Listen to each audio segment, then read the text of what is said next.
वाहिगुरु जी का खालसा वाहिगुरु जी की फतेह। सत श्री अकाल, नमो बुद्धाय, जय मुनिवास साथियों, अस्सलाम वालेकुम साथियों। वाइसो मानवता न्यूज़ चैनल पर आप सभी का स्वागत है। मैं मेघराज सिंह अमेरिका से। साथियों, आप सभी जानते हैं कि उठाते गरीबों की आवाज़, मजलूमों की आवाज़, जिनको कोई आवाज़ नहीं उठाता उसकी वाइसो मानवता उठाता। साथियों, अनीता चौधरी के फिर 15 सवाल आए हैं और इस बार उन्होंने समस्या के ज़्यादा जिक्र किया है, तो समस्या हम सवाल पढ़ देते हैं। क्या क्या लिखा है इसमें सवाल। समस्या की पहचान क्या है? समस्या और समाधान पर विचार करके उन्हें निर्धारित कैसे करना चाहिए? घरेलू समस्याओं का समाधान कैसे करें? अपनी समस्या का समाप्त कैसे करें? बड़ी बड़ी समस्याओं का समाधान क्या है? अपनी समस्याओं को दूर करके आत्मविश्वास के साथ आगे कैसे बढ़ें? समस्या कितने प्रकार की होती हैं? समस्याएं कैसे आती हैं जीवन में? समस्या कब कब आती है? स्टूडेंट की समस्या क्या होती है? यदि झूठ बोलने से समस्या आती है तो झूठ को छोड़कर सच को कैसे अपनाएं? भारत में समस्या क्या क्या है? विश्व का सबसे अमानवीय धर्म कौन सा है?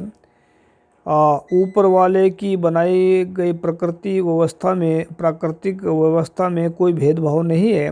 फिर जमीन पर ये जातिवाद भेदभाव कहाँ से है? हमारे समाज की उन्नति में सबसे बड़ी बाधा क्या है? देखो, ये 16 सवाल तकरीबन है, 15 सवाल।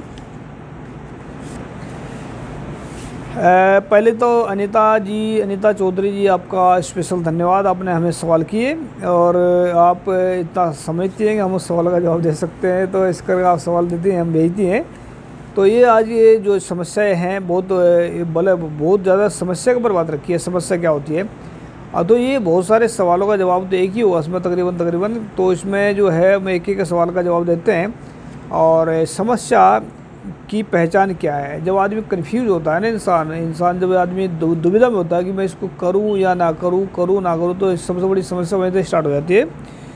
फिर आगे समस्या और समाधान पर विचार करके उन्हें निर्धारित कैसे करना चाहिए। देखो, जब आदमी सोचता है, बहुत सारे आदमी जो अच्छे काम को भी नहीं करते हैं, तो वहीं से समस्या स्टार्ट हो जाती है। तो आदमी अगर नहीं करेगा उसको, तो वो वक्त तो चला जाएगा, और वक्त जब चला जाएगा तो फिर वहाँ पर समस्या ये आएगी कि तो वक्त चलेगा, फिर दूसरा काम करने का वक्त आ जाएगा। तो इसीलिए उस काम को, अच्छे काम को उसी वक्त करके उसका समय अभी लिखा ना कि निर्धारित करना चाहिए। उसी को, जो अच्छा काम है उसको उसी वक्त करके अपना माइंड को फ्री करें और इस समस्या का समाधान खुद ही कर सकते हैं उसके सामने। फिर घरेलू समस्याओं का समाधान क्या है, कैसे करें? घरेलू समस्या बहुत सारी हैं, बेअंत समस्याएं होती हैं। तो घरेलू समस्याएं, अपनी समस्या का समाप्त कैसे करें, ये 3-4 को उत्तर मैं एक देता हूँ।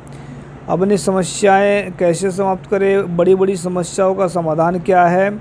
अपनी समस्याओं को दूर करके आत्मविश्वास के साथ कैसे आगे बढ़ें? समस्याएं ये कितने प्रकार की है? समस्या कैसे आती हैं? समस्या कब कब आती हैं? तो इसमें बहुत सारी जो बातें हैं, ये एक ही बात होगी इनमें सब में। समस्या समाप्त तभी होती है जब आदमी काम को करता है। जैसे मतलब अगर गलत काम करके तो समस्या बढ़ती है आदमी की। जब एक अच्छे काम को भी आदमी ना करे तब भी समस्या खड़ी हो जाती है। तो समस्या इसमें जो है, बड़ी बड़ी समस्याओं का क्या लिखा है इसमें कि घरेलू समस्याओं का समाधान कैसे करें? घरेलू समस्या का समाधान यही होता है कि जो काम बोला है अच्छा काम, उसको उसी वक्त कर दें, तो ये समस्या वहीं से समाप्त हो जाएगी। फिर जो है मतलब, और भी जो अगर विचार ऐसी चल रहा है, इस पर मन नहीं कर रहा काम करने को, तो उसको विचार करके बैठ करके बात कर सकते हैं एक दूसरे के साथ में। तो अपनी समस्या कैसे समाप्त करें? तो यही आंसर है कि अपनी समस्या, अगर बहुत सारी पैसे की समस्या है या और भी बहुत सारी समस्याएं हैं, तो इनको आप काम करके मतलब पैसे की समस्या को समाप्त कर सकते हैं। लेकिन समस्या ये है, बहुत सारी ये है, बड़ी बड़ी समस्याओं का समाधान क्या है? अगर बड़ी बड़ी समस्याओं का समाधान क्या है कि सबसे पहले उस इंसान को जो समस्या आई है उससे डर के मत भागें। डरने का मतलब होता है जब आदमी दुखों से डर कर भागता है या किसी समस्या को छोड़कर भाग जाता है, तो समस्या छोड़ती नहीं है, समस्या और ज़्यादा गंभीर रूप धारण कर लेती है। वो तो उसको छोड़ने के बजाय उसको समझने का मतलब है, देखिए समस्या अगर हमने समझ ली तो समझ लो कि आधी बात उसकी समस्या ख़त्म होने की जा रही है। तो समस्या को समझना बहुत ज़रूरी होता है। तो बड़ी बड़ी समस्याओं का समाधान क्या, तो इसका समाधान एक ही, उसको समझना बहुत ज़रूरी होता है। जहाँ समझा उसको ख़त्म हो समस्या। फिर आगे है, अपनी समस्या को दूर करके आत्मविश्वास के साथ कैसे आगे बढ़े। दो, जब आज समस्या समाप्ति होगी फिर आदमी आत्मविश्वास करके आगे बढ़ जाता है। जब आदमी की समस्या समाप्त हो जाती है। समस्या कितने प्रकार की होती है?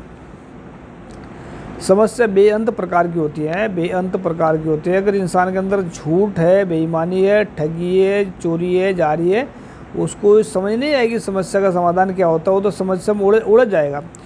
पर जो इंसान है जिसके अंदर सच होगा, ईमानदारी होगी, वो कभी इंसान समस्या में उलझेगा नहीं, उसको ख़त्म कर देगा। तो समस्या बेअंत प्रकार की होती है, रोज़ समस्या आती है, रोज़ उसको ख़त्म कर सिर्फ वही इंसान कर सकता है जिसके अंदर सच और ईमानदारी होगी। समस्याएं कैसे आती हैं जीवन में? समस्याएं जीवन में तब आती हैं जब आदमी अच्छे काम को भी नहीं करते हैं और बुरे काम में लगे रहते हैं। बुरे काम से तो समस्या हमेशा आई आएगी, लेकिन अच्छे काम को भी अगर नहीं करेंगे तभी समस्या आती रहेगी। तो आगे है कि स्टूडेंट की समस्या क्या होती है। ये बहुत बड़ा गंभीर सवाल क्या। स्टूडेंट की समस्या सबसे बड़ी ये होती है कि वो अपने, सबसे पहले तो वो क्या होती है कि वो सबसे पहले अपने माँ बाप का गाना मानना छोड़ देते हैं। ये भी सबसे बड़ी समस्या स्टार्ट हो जाती है यहाँ से, क्योंकि बहुत सारे स्टूडेंट हैं, मेरे बच्चे भी हैं, वो भी अपने चलाते हैं कि हम पढ़ाई में लगे हैं, ये कर रहे हैं, वो कर रहे हैं। बहुत सारे स्टूडेंट कहते हैं हम आज़ादी से जीना चाहते हैं। उनको मतलब जैसे मर्जी कपड़े पहनते हैं, जैसे मर्जी वो चलते हैं, तो वो सोचते हैं कि हम आज़ादी से जीना चाहते हैं। और बहुत सारे कपड़े बहुत छोटे छोटे पा कर रखते हैं, लेकिन अगर उनको ये नहीं पता है कि अगर आप उसको कहते हैं कि हम मॉडल ज़माने में आ गए हैं, मॉडल ज़माने में। देखो हम एक बात बताना चाहते हैं सभी को, 5000 साल पहले क्या था, जब जंगल में लोग रहा करते थे उन पर ये कपड़े थे ही नहीं, नंगे घूमते थे बस उसमें जंगलों के अंदर। आज भी घूमते हैं बहुत सारे जो आदिवासी लोग जो होते हैं, बहुत सारे हमने देखे हैं जो मूल निवासी लोग होते हैं, मतलब दूसरे कंट्री में होते हैं, तो उनके पास, बेचारों के पास कपड़े है ही नहीं है। तो मॉडल, तो सबसे पहले तो मॉडल बंदे वो हैं, सबसे पहले तो वो हैं। तो समस्या जो स्टूडेंट की होती है, अब ये अपने आप को बेफजूल में समझना कि माँ बाप से मुझे परेशान करते हैं और जो है औरों की बात नहीं मानते, किसी और की बात नहीं। तो सबसे पहले समस्या का समाधान स्टूडेंट करना चाहते हैं तो सच और ईमानदारी को अपनाएं, तभी समस्या का पता लगेगा, उस तो समाधान हो जाएगा। यदि झूठ बोलने से समस्याएं आती हैं तो झूठ को छोड़कर सच को अपनाएं। यानी कि झूठ बोलने से ही समस्या आती है। बिल्कुल, समस्या की जड़ जो है ना वो झूठ बोलना ही आता है। तो सच जब आएंगे, अपनाएंगे, तो समस्या खुद ही समाप्त हो जाएंगी। तो सच, ये सच का मतलब होता है प्रकाश, और झूठ का मतलब होता है अंधेरा। अगर इंसान रात को अंधेरे में कहीं सफ़र करे तो बिना लाइट के कैसे, कब तक सफ़र करेगा।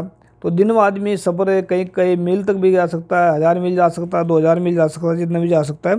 तो झूठ को छोड़ना ही समस्या का समाधान है और सच को अपनाना ही आगे बढ़ना होता है।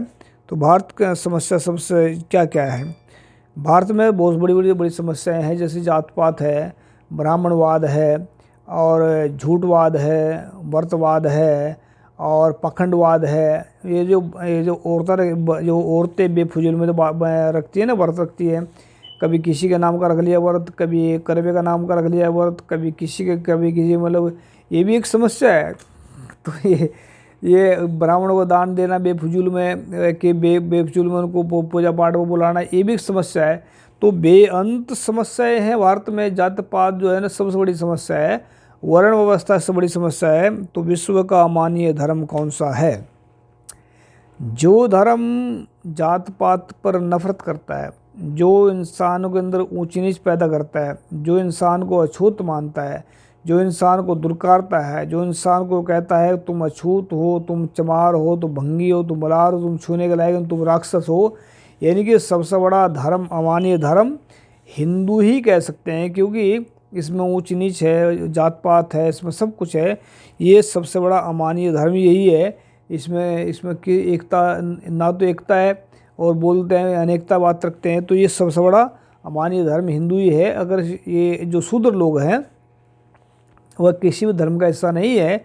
हमने पहले भी कहा था कि शूद्र जो वर्ण है, जिसमें ST SC OBC के लोग आते हैं, ये गुलामी के गटर में फंसे हुए लोग हैं। तो इनको जितनी जल्दी गुलामी के गटर से बाहर निकलना चाहिए, बाहर निकल सकते हैं।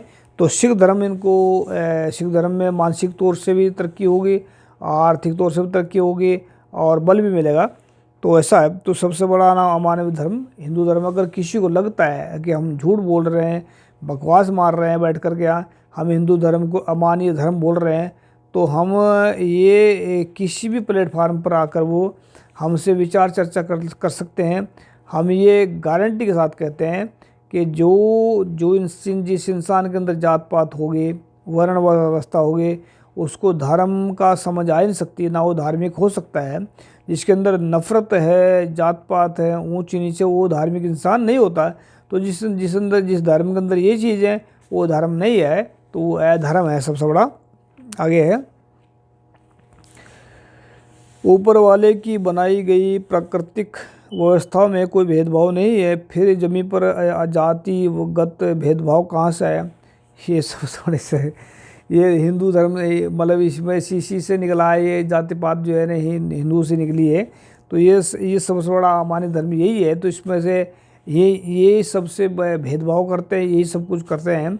आगे लिखते हैं, हमारे समाज की उन्नति में सबसे बड़ी बाधा क्या है। इंसान की जो दिमाग की जो शक्ति है, सबसे बड़ी बाधा इसमें अज्ञान है आता है। और अज्ञान, जात पात भी अज्ञान का नाम है, और वर्ण व्यवस्था भी अज्ञान का नाम है, और झूठ बोलना, बेईमानी करना, छल कपट करना, ये भी सब अज्ञान में आ जाता है। तो जो छल कपट, झूठ, बेईमानी, धोखाधड़ी और ये सब के सब हमारी ज़िंदगी में बाधा, उन्नति के आगे बहुत बाधा है। तो भ्रष्टाचार, दुराचार, बलात्कार, ये सब बाधाएं हैं। तो इनसे बचें। और अगर इंसान सच बोलना स्टार्ट करे, सभी बीमारियों का 99% बीमारियों का सच इलाज करता है। तो सच बोलना स्टार्ट करें, सभी समस्याओं का समाधान हो जाएगा। अरे अनीता चौधरी जिन्होंने हमें सवाल किए हैं, उनका हम स्पेशल धन्यवाद करते हैं। और उनके माँ बाप का भी स्पेशल धन्यवाद करते हैं कि उन्होंने ऐसी इंटेलिजेंट बच्ची को जन्म दिया जो बड़े बड़े लोगों का भी दिमाग हिला कर देती है। कभी कभी हमारा भी दिमाग हिला देती है इसमें कहने मतलब बोल करके ऐसे सवाल खड़े कर देती है। हमें भी नहीं आता बहुत कुछ, हमें बहुत कुछ सीखने को मिलता है इसमें सवालों से निकालते हैं हम कोई ना कोई। ऐसा नहीं कि मैं इन सवालों का जवाब पढ़ कर आया पीछे, ऐसा नहीं होता है। मैं साथ के साथ बैठ कर के जवाब देने की कोशिश करता हूँ। हो सकता है शायद ये किसी को पसंद में ना आ रहे हो सकता है पसंद आए। तो हम ये गारंटी के साथ कहते हैं, जिसको लग रहा है कि हम झूठ बोलते हैं, तो हमें वो किसी भी प्लेटफार्म पर बुला करके इंटरव्यू ले सकते हैं या आकर हमारे साथ में डिबेट कर सकते हैं। तो याद रखें, वॉइस ऑफ मानवता उठाता रहेगा सबकी आवाज़, गरीबों की, मजलूमों की। और अनीता चौधरी, आपका स्पेशल धन्यवाद, आपने हमें सवाल किए। Thank you. सत श्री अकाल, अस्सलाम वालेकुम, जय जोहर।